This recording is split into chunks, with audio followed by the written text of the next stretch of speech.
Hello everyone, I'm Jay from Boulder Creek Railroad, and in this video I'm going to be showing you how to paint the C-19 locomotive. This is a project I have recently started and have just finished printing all the components, and I just wanted to show you guys the painting process for this locomotive before we got to the assembly. I hope you enjoy and happy railroading. So before we start assembling the locomotive, I just want to get done with some of the painting of some of the components today. Today we're going to be mainly focusing on the locomotive here, not the tender parts here, so we can just kind of get these guys out of the way for now. Just kind of wanted to show all these parts. There are lots of components, as you can see. It's a very complex model. And I don't even have the pins set up here yet, because those guys are all printed in black, and I didn't want to really get into those guys right now. I just wanted to worry about the big components that need to be painted first. So you can see there's only one part here that's not painted black. That's because I had some red filament left over from some previous projects. I used that. I printed these, all three of these at the same time, and I ran out of filament. About maybe like that much left to do of the top of the cab and the boiler parts. So I got kind of mad that I had to reprint those parts, but what are you gonna do? So yeah, so we're just gonna get into the basic painting of the components here. So here's all the parts. We're not going to be painting these axles here, so we could probably get rid of these guys. I don't want to get paint. They're going to go into those sections of the model that you don't really want to get paint in, since those going to be moving parts. And most of these other parts do need to be painted. This guy needs to be painted. I kind of already assembled it. Here, as you can see, it's the front truck component. You can see it does spin. It's kind of hard to see, but it does in fact spin. And this guy will be painted, mainly just the wheel components and stuff like that. But yeah, we're just going to be mainly working on the painting of the components. Now, there are a couple of paints that you're going to need to use, so let's kind of get into those. Charcoal. This is going to be the main color that we're going to be using for pretty much the entirety of the model. This is kind of a think of it as a grimy black, or like engine black. It's black, or like a really dark gray, so it has a very nice, grimy, a little bit of a used engine, not a brand new out of the shop. And of course, we're going to need some classic black. You are going to need this for a couple of components, for some of the more newer parts, and just some of the stuff that might need to be black for maybe oil stains, smoke, stuff like that for weathering. A bit of some slate gray. This is going to be for the graphite smoke box, so this is kind of the front end of the locomotive where the boiler jacket is not on, so it'll be very useful for that. Just some silver, and some nickel silver acrylic paint. It's kind of hard to see there. So just some nickel silver acrylic paint, just kind of used for any components that might be a little bit more shiny, or any parts that just need some, overall color. This will also, that silver color will be mixed in with some bright yellow on like parts like maybe the bell and the whistle, just to give the bell and the whistle a little bit of some sparkle. And then of course, as always, some white. This color is a light ivory. You can just use normal whites, just plain white. I'm using the ivory color because it's just a more of a faded white color, and this locomotive is going to be a little bit weathered, so probably about some light weathering sort of look to it, so just kind of picked it for that reason. So again, most of these components are going to be painted with the charcoal color. Just have an assortment of brushes on hand. This is an On30 model, so they are pretty big, well, relatively big. So I think we're going to start with the cab and the cab floor / backhead of the boiler components first. We'll get those guys painted up in the charcoal, and then we'll do a little bit of some white to some of these other components. Now, as you can see, I did do already a little bit of some touch-up work. On all my 3D printed models, there's always a little bit of some weirdo, support nonsense that causes a little bit of some stuff to not work well on some 3D printed parts. Stuff like this a little bit there, you can see there's just a little bit of some like janky little gaps and stuff in there, and that's normal to the printing process. You can see it here on the underside of the lip there on the roof. That's normal. This happens with FDM printers. It's a normal thing in occurrence. Here it was especially kind of iffy. Again, this isn't on the model. If you printed this model at your own you know, with your own printer, it's gonna not really show up, or your print errors will be slightly different. This is just because my printer has a very weird, my slicer software, I guess, has a very weird support system. Not a big fan of it, but it's the best one for getting in these tinier stuff because tree supports don't work very often. So that's just there to touch it up, make it look a little bit more fresh looking, a little bit more fresh. I just do that on some of the parts where there's a little bit of some more noticeable problems with the model. With the printing and stuff, but as you can see, this other stuff is pretty much fine. I mean, it got those whistles, even got the little gap in the whistle there, pretty much perfect. Bell looks great on the model. You can see I already glued the headlight onto the locomotive there, just because I wanted to get that out of the way there. But yeah, I mean, the boiler looks amazing on this guy. And of course, just a little quick disclaimer, I did already glue in the tender to locomotive drawbar connection and the pin for it onto the locomotive. Just wanted to get that out of the way as well. I wanted to make sure that the tolerances, I just wanted to make sure all that was okay. You know, I always check the pinholes first to make sure everything works the way it's supposed to before we get into the actual model. So let's get into that painting right now. Just like I said earlier, just gonna paint this guy at charcoal. Let's get started.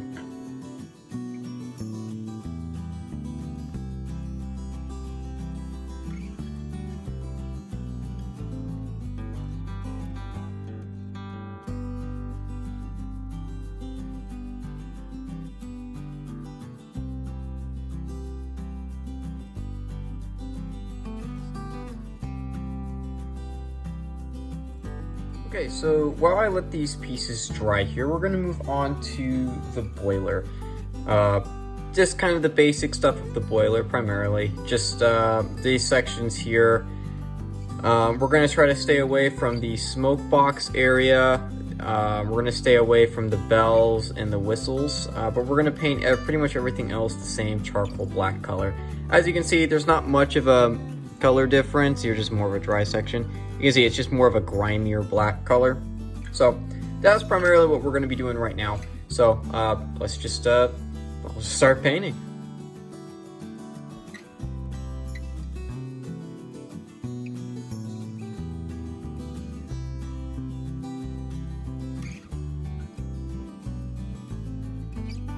Again, we're going to be using the charcoal black to paint up the chassis components here. Or we got the top chassis here with the pilot in the front, and just some of the other smaller pieces here, as well as the bottom chassis component, which just goes on like that. Just gonna paint these guys again, charcoal black. Try to avoid getting paint in these bottom areas here, here, where the wheel slots go. Same thing goes on the bottom chassis component. Try to avoid getting paint there if you can. Also avoid getting paint on any of these pin sections because that's going to cause more friction in between components later on in the build.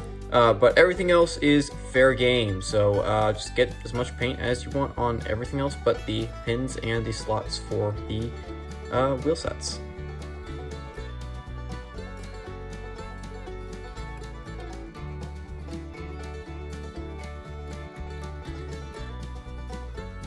The next components that need to be painted in that charcoal color are the pilot truck here.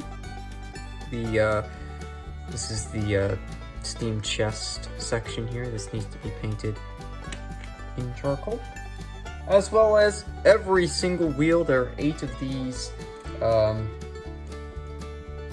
piston slide components, piston rods,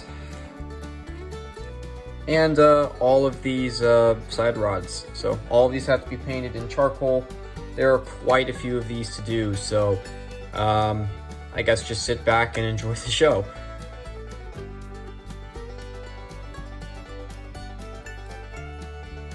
For the front truck here, I'm not going to paint the actual truck component here.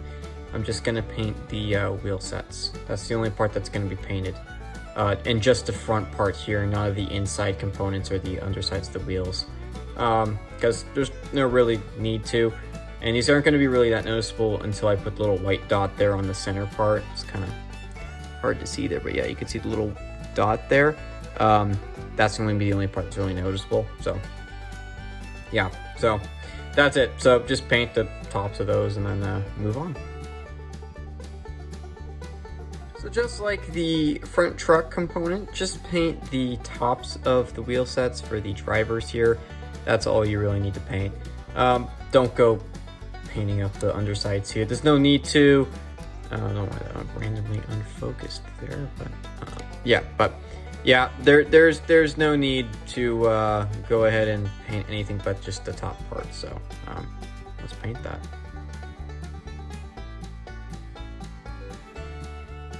For all the little piston rod components, there are 4 of them. The larger ones here and the smaller ones like this one here and that one there. But yep, just paint the tops just like the drivers and the wheel sets. Just paint the tops of them.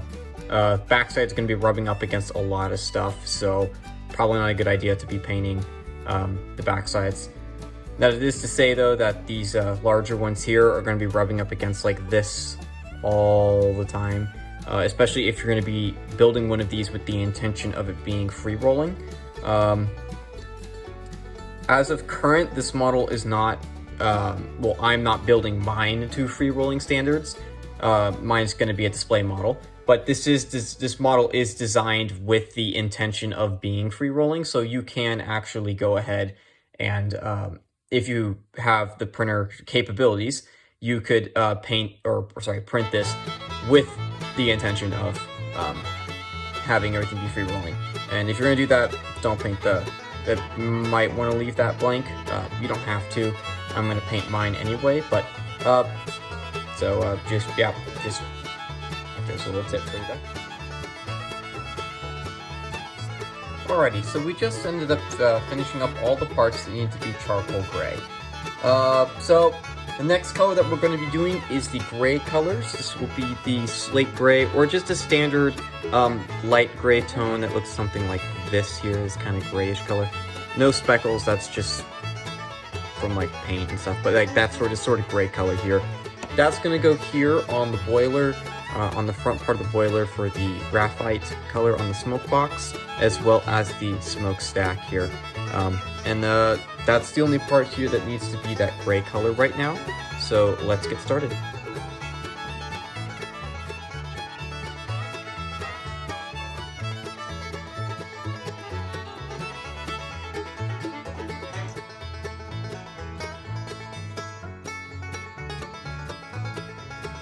So while I wait for this guy to dry, I'm going to paint the little center parts silver, and on the steam chest here, I'm going to paint those parts silver there. Here's the silver color I'm going to be using. It's this nickel silver with a metallic finish to it, so it's a little bit of a sparkle. So let's start painting.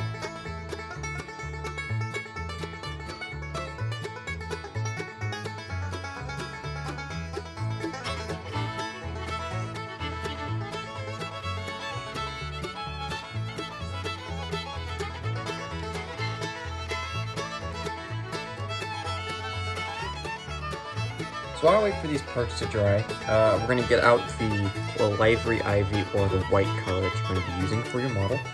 And we're going to paint the sides of the walkways here. So just this part here, white, white, white, white. Don't paint the backside white, but we're just going to paint that stuff white. So let's just get started on that.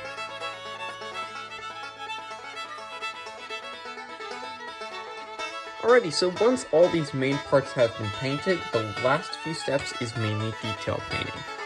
Just like on the cab floor / firebox, we had to do the white lining. We have to do that to the locomotive as well on these steps and on these walkways here, and on the front here, on the front there, and on the back of those as well. The next step would also be painting the whistles and steam release valves, or emergency steam release valves, yellow or a gold or bronze color for the bronze and metal components, as well as the bell as well needs to be painted in yellow. Those would be the last few steps, other than painting the headlight this charcoal gray, and then painting the inside of it like white. And once that's done, the model is pretty much complete. Then you're just ready to assemble.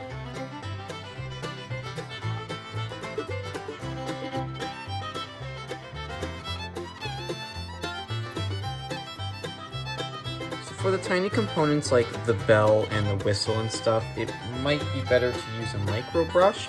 If you don't have a micro brush, you can use something like a little pin here or a toothpick. Simply dip it in the paint and then just, I guess just like apply it on there. I'm gonna see if I can use one of these smaller brushes that I have, like this one here. This is a pretty small brush like this here. Or a tiny one like this one here would be useful to get those parts on. But if you don't, again, if you don't have a tiny brush, you can use a little pin.